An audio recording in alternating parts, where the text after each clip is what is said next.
에베소서 1장 13절에 14절은 사도 바울이 한 문장으로 찬양한 신령한 복의 마지막 부분으로 성령의 인치심에 관한 내용입니다. 사도 바울은 하나님께서 우리에게 주신 신령한 복이 어떻게 우리에게 주어졌는가에 대하여 성부와 성자와 성령의 역할로 나누어 4절에서부터 14절에 걸쳐 한 문장으로 설명하고 있습니다. 하나님께서는 신령한 복을 받을 대상으로 우리를 선택하시고 예정하셨다고 에베소서 1장 4절에서 5절 말씀에 기록하고 있습니다. 그리고 7절 말씀에 보면 예수님께서는 속량하심으로 우리의 죄를 사해 주셨다라고 말씀하고 있습니다. 그리고 마지막 절 14절에 보면 성령께서는 우리의 기업을 보증하여 주셨습니다. 성부 하나님의 역할은 우리를 하나님의 아들로 삼아 주시겠다고 하신 선택과 예정입니다. 그리고 성자 예수님은 속량을 통해서 우리의 죄를 사해 주셨죠. 그리고 성령께서는 우리가 받은 기업을 보증하여 주셨습니다. 성부, 성자, 이 성령의 역할이 어떤 것이라고요? 성부 하나님의 역할은 무엇입니까? 선택과 예정이고, 그리고 성자 예수님은 속량을 통한 우리의 죄 사함이죠. 그리고 성령께서는 우리의 기업을 보증하여 주셨습니다. 우리의 구원을 위해서 삼위의 하나님께서 이렇게 함께 일하십니다. 오늘 에베소서 본문 1장 13절에서 14절은 바로 성령의 역할에 초점을 맞추고 있습니다.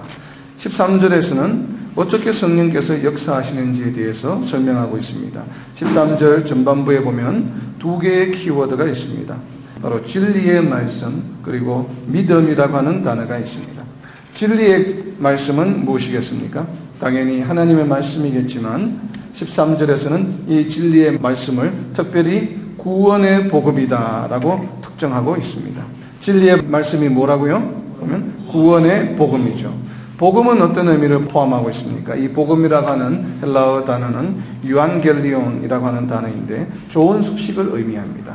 좋은 소식은 무엇인가 하면 예수님이 그리스도가 되셨기 때문에 또 우리를 위해서 속량해 주시고 우리의 죄를 사해 주셨다고 하는 이 소식입니다.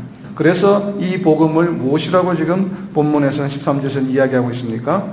구원의 복음이다 라고 하고 있죠. 구원에 관한 좋은 소식이라는 얘기예요. 그래서 예수님께서 우리의 죄를 대신해서 속량해 주심으로 우리의 죄를 사해 주셨다고 하는 바로 이 구원에 관한 좋은 소식이기 때문에 특별히 본문 13절에서는 구원의 복음이라고 명하고 있습니다. 예수님이 그리스도이시라는 것을 예수님께서는 이 땅에 오셔서 우리에게 어떻게 전해 주셨습니까? 예수님께서 하신 말씀과 행동 그리고 갖가지 이적과 십자가에서의 죽음과 부활을 통해 직접 예수님이 그리스도이심을 우리에게 증거해 주셨습니다. 그러면 어떻게 예수님께서 하신 말씀을 통해서 예수님이 하나님의 아들이심을 우리가 알 수 있을까요? 요한복음 14장 10절에 보면 아버지께서 내 안에 계셔서 그의 일을 하시는 것이라 라고 예수님께서 제자들에게 설명해 주셨습니다. 그리고 예수님이 행하신 많은 이적들은 구약에서 메시아가 오셔서 행하실 것이라고 예언된 일들이었습니다. 그러한 일을 행하는 자가 이 세상에 나타나면 바로 그가 메시아요 곧 그리스도라고 예언한 것이죠. 이 말씀 한 구절 찾아보겠습니다. 이사야 35장 4절 말씀에 보면 마지막 부분입니다. 하나님이 오사 너희를 구하시리라 하라.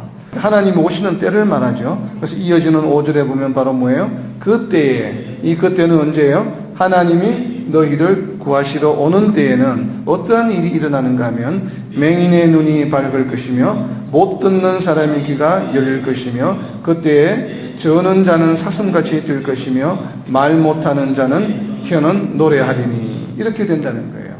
맹인과 기머거리와 저는 자와 벙어리들이 고침을 받게 된다라는 이야기입니다.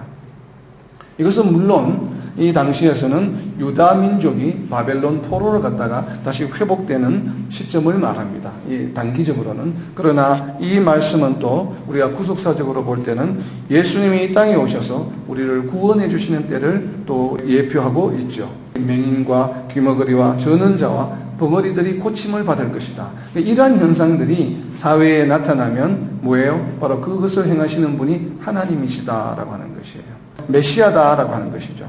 바로 이러한 이사야서의 예언에 대해서 마태복음 11장 5절 말씀에 보면 예수께서 사도 요한에게 너희는 가서 내 말을 전하라 라고 하신 말씀인데 11장 5절 말씀 맹인이 보며 못 걷는 사람이 걸으며 나병 환자가 깨끗함을 받으며 못 듣는 자가 들으며 죽은 자가 살아나며 가난한 자에게 복음이 전파된다 하라. 이 예수님께서 직접 하신 말씀이에요. 그리고 예수님이 행하신 이적들이죠. 바로 이렇게 이사야서 35장 5절 6절에서 예언되었던 메시아가 하시는 일을 예수님께서 이 땅에 오셔서 직접 하시면서 또 그 말씀을 제자들에게 전하라고 명령하셨습니다. 이것이 바로 뭐예요? 복음 전도예요.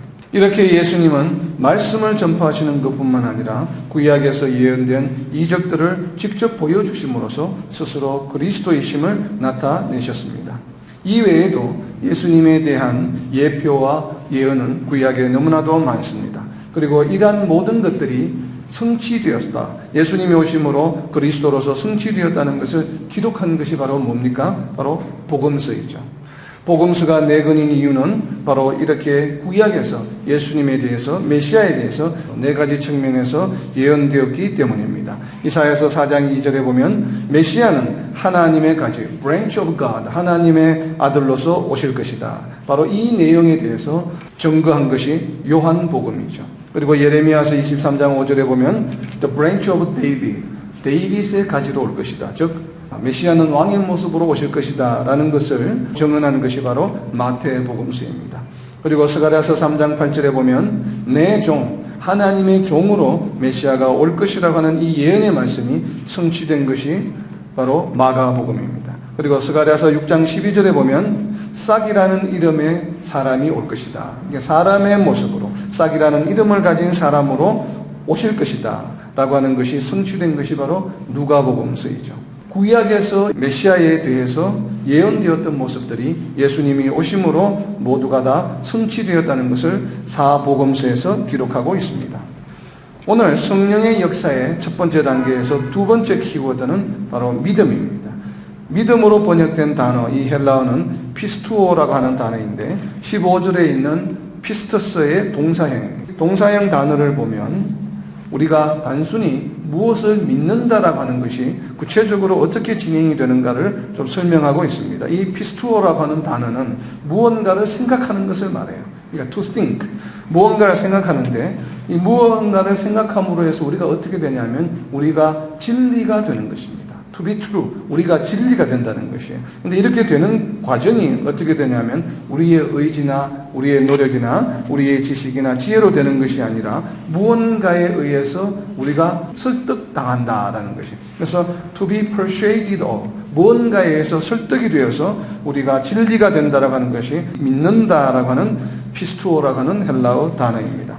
즉 믿음이 나의 의지로 생긴 것이 아니라 무언가에 의해 설득되어서 믿음이 생기게 된다는 것을 말합니다. 무엇에 의해 설득되는 것일까요?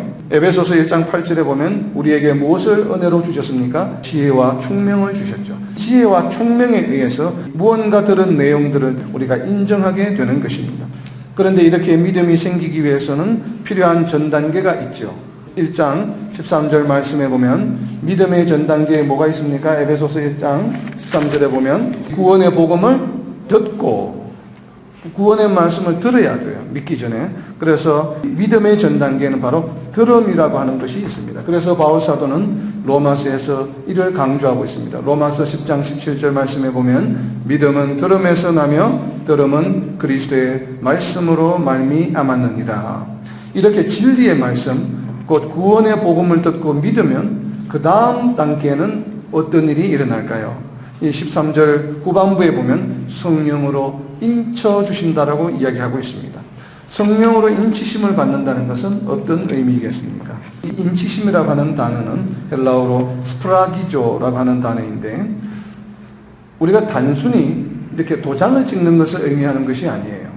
이 스프라기조라고 하는 의미는 이 실링, 실, 무언가 이렇게 씨를 함으로써 이 안전하게 보호한다는 의미를 가지고 있습니다.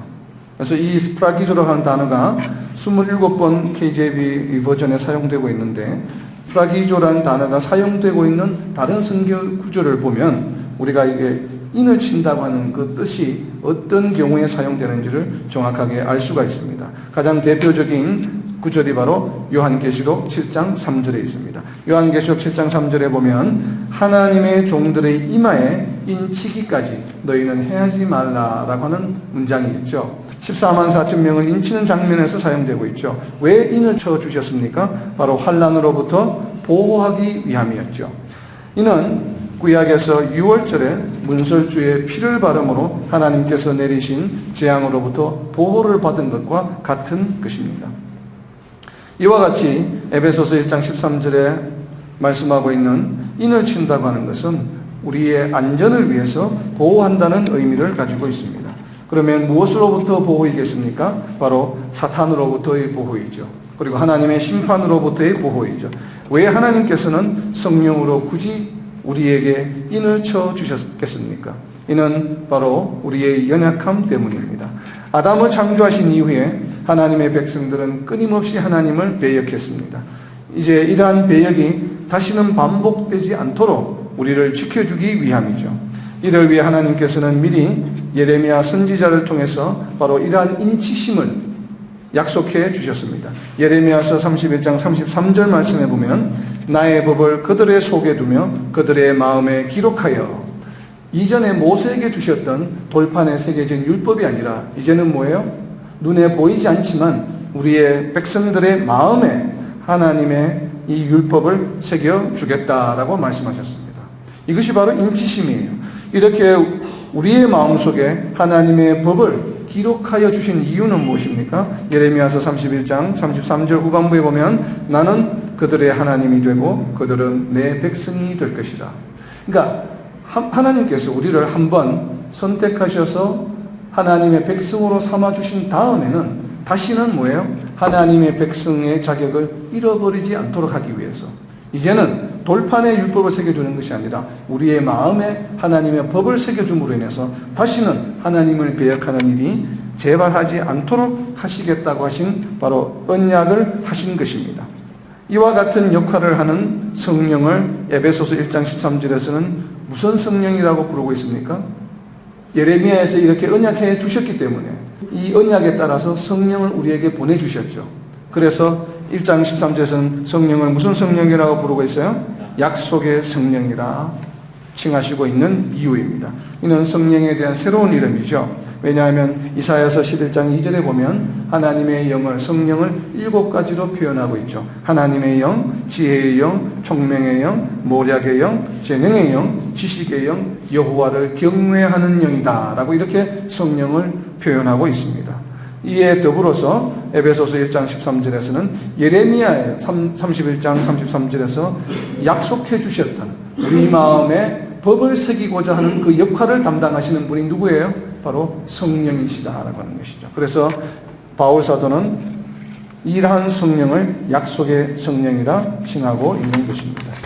이렇게 하나님께서는 우리를 이렇게 안전하게 지켜주시는, 보정해주시는 이유는 바로 무엇입니까? 하나님의 속성 때문이죠. 하나님은 신실하시며 한번 구원해주신 우리를 다시는 잃지 않으시며 그의 선택을 후회하지 않으시기 때문입니다. 로마서 11장 29절 말씀에 보면 하나님의 은사와 부르심에는 후회하심이 없느니라 이렇게 말씀하고 있죠.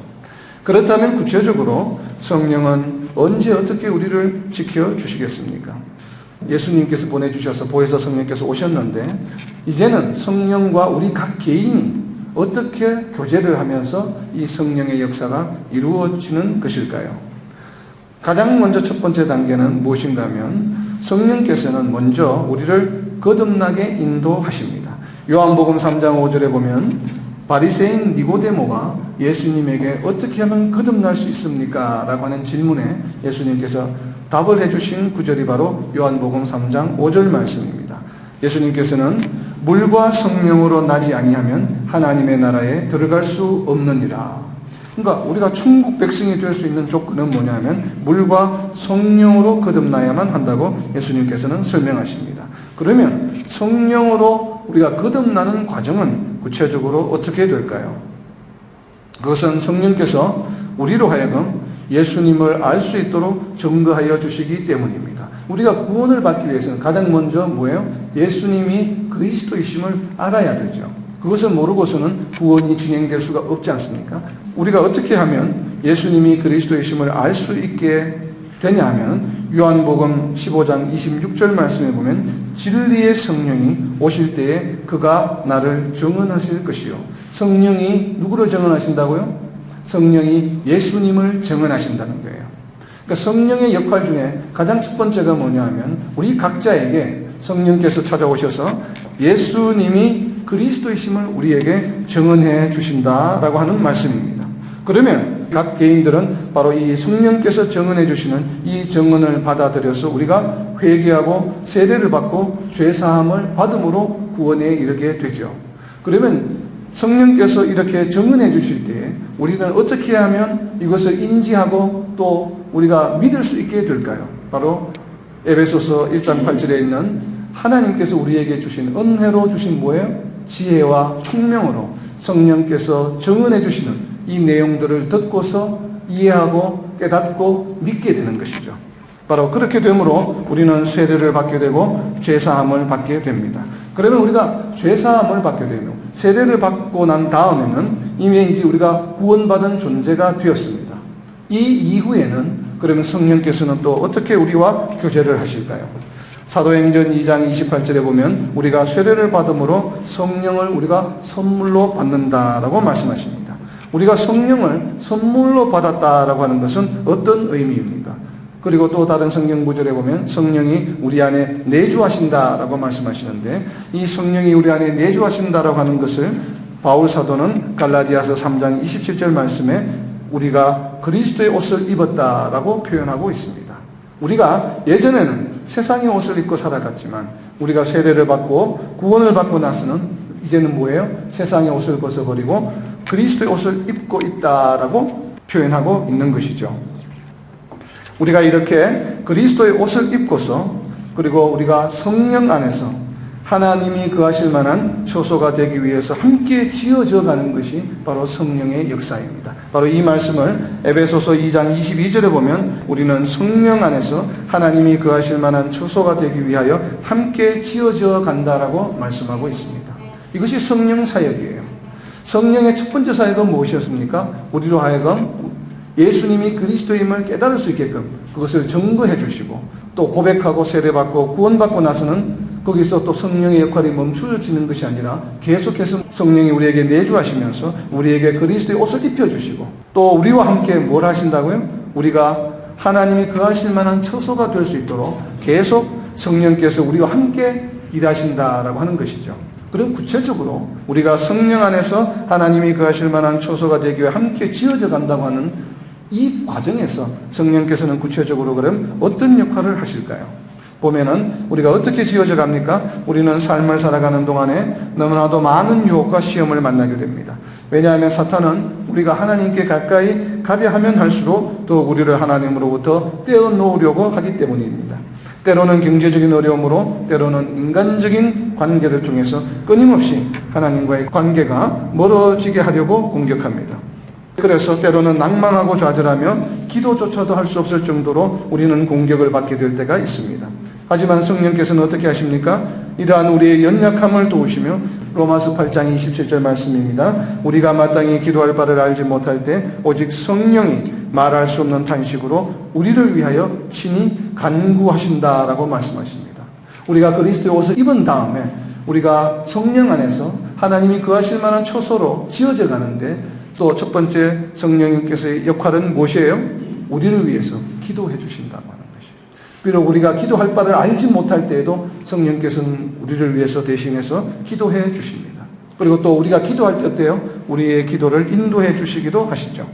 이렇게 우리가 힘이 들 때, 기도할 바를 알지 못할 때 말할 수 없는 탄식으로 우리를 위해서 친히 기도해 주시는 이유는 무엇입니까?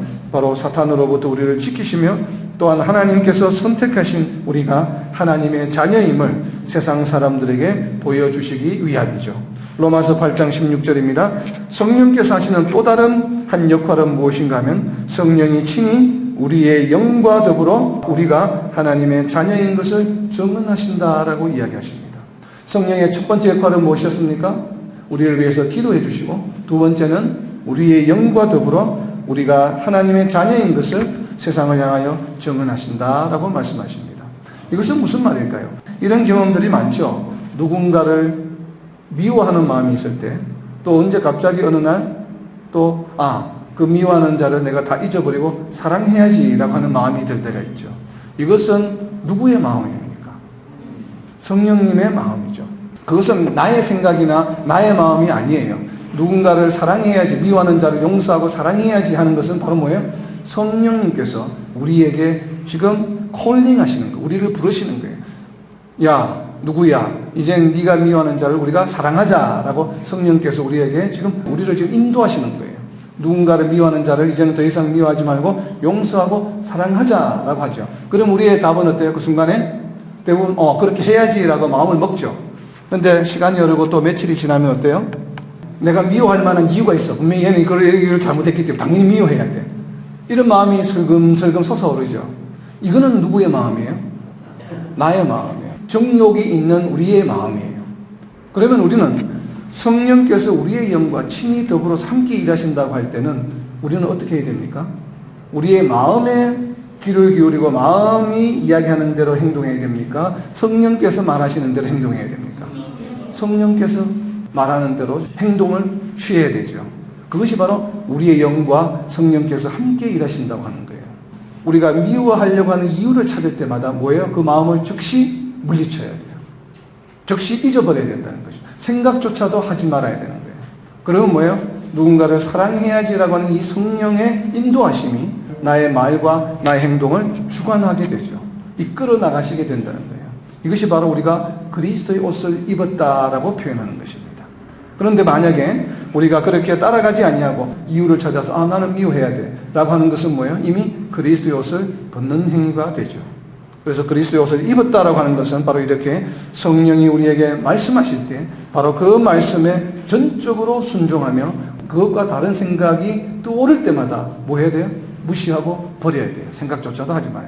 우리가 이런 경험이 있죠. 내일 아침부터는 아침에 일어나자마자 말씀을 묵상해야지. 그렇게 해야지 마음이 들잖아요. 이것은 누구의 마음이에요? 성령님의 마음이에요. 성령께서 나로 하여금 누구야? 네가 이제는 하나님의 말씀을 묵상할 필요가 있겠구나. 그 때가 되었다 라고 하시는 음성이에요. 그런데 저녁이 되고 아침이 되면 어때요? 괜히 또 다른 생각이 슬슬 들죠. 조금 더 누워있다가 그리고 조금 더 뭐 하다가 먼저 하고 그러면서 결국 미루어지거나 못하게 돼요. 이것은 누구의 마음이에요? 이것은 바로 나의 마음이에요. 우리의 영이 인도하는 거예요. 우리의 영이 쉽게 뭐예요? 사탄의 유혹에 빠지는 겁니다. 그래서 이러한 마음이 들 때는 어떻게 해야 돼요? 분명 어제 성령께서 나에게 말씀하셨던 바로 그 음성을 기억하고 반대되는 그것을 하지 못하게 하는 마음이 들 때마다 어떻게 해야 돼요? 우리는 즉시로 버려야 합니다. 이것이 바로 사탄이 나를 유혹하는 마음이구나 라는 것을 인정하고 빨리 깨닫고 기도하면서 그것을 물리쳐야 되겠죠. 그리고 어제 들려주신 아침에 일어나서 묵상해야지 하는 이 말씀을 붙들고 그 말씀에 그냥 행동으로 옮길 때에 바로 그것이 뭐예요? 성령이 우리의 영과 함께 일하는 모습입니다. 그렇게 할 때 우리는 어떻게 돼요? 세상 사람들로 하여금 하나님의 아들들이라 하나님의 자녀라 일컬음을 받는다고 로마서 8장 16절에서는 말씀하고 있습니다. 이렇게 성령께서는 우리와 동행하시며 끝까지 우리의 믿음을 지킬 수 있도록 지켜주십니다. 그래서 예수님이 다시 오실 때에 진정한 하나님의 자녀로 주님 앞에 우리가 흠이 없고 거룩한 존재로 서게 함으로써 하나님의 나라를 상속받을 수 있게 하여 주시는 것입니다. 이를 바울 사도는 오늘 본문 14절에서 기업의 보증이 되사라고 설명하고 있는 것입니다. 기업의 보증이 되었다라고 하는 것은 우리가 세례를 받고 구원을 받음으로써 하나님 나라의 백성으로서 하나님 나라를 물려받을 수 있는 상속받을 수 있는 자격을 갖추었는데 이 갖춘 자격을 잃어버리지 아니하고 이 세상에 사는 동안에 어떻게 해요? 성령께서 우리의 영과 친히 함께 일하시면서 끝까지 우리를 하나님의 자녀로 지켜주시겠다라고 하는 것이 바로 이 성령을 우리에게 보내주신 바로 하나님의 은혜요, 또 예수님께서 우리에게 주신 축복인 것입니다. 말씀을 맺습니다. 하나님께서는 만세 전부터 나를 값없이 거저 선택하여 주시고 내가 이 세상에 와서 구원받을 수 있도록 예정하여 주셨고, 이를 위해 미리 예수님을 보내주셔서 나의 죄를 속량하시게 하여 주셨습니다. 그리고 성령께서는 구원받은 나를 인쳐주시고 어디서 무엇을 하든지 항상 나와 함께 동행하시며 내가 하나님의 아들임을 세상에 나타내 보여주십니다. 이러한 성령의 인도하심을 받아 성령 충만하여 세상을 향하여 하나님의 나라의 제사장의 역할을 잘 감당함으로써 이 땅에서 하나님 나라 확장에 크게 쓰임을 받는 저와 여러분 또 우리 BKC가 되기를 예수님의 이름으로 선포합니다.